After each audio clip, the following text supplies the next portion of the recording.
నీ మీద ED case పెడతావు నేను ఈడే బోడే రాబేంది నేను ఈడీ వస్తే నా దగ్గర వాడే నాకు సారి తాగిపించుకోవాలి. దొంగలు భయపడతారు, లంగలు భయపడతారు. ధర్మంగా ఉన్నోళ్ళు, నిజాయితీ ఉన్నోళ్ళు ఎందుకు భయపడతారు?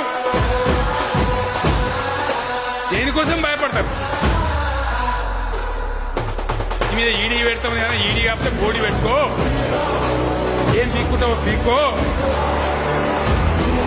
నేను వినొద్దు, నేను చెప్పినా ప్రజల కోసం నిలబడే వాళ్ళు, ప్రజల కోసం ఆలోచించే వాళ్ళు, ప్రజల మేలు కోరే వాళ్ళు, పేద ప్రజల కడుపు నిండా ఇక్కడ అన్నం దొరకాలనే వాళ్ళు నీకు భయపడరు. నువ్వు గోకినా గోకకున్నా నేను నిన్ను గోకుతా అని చెప్పినాడు.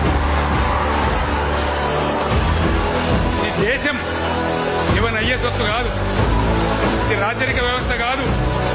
నీ గుండాగిరి, నీ దుర్మార్గం, నీ మోసకారి విషయాలు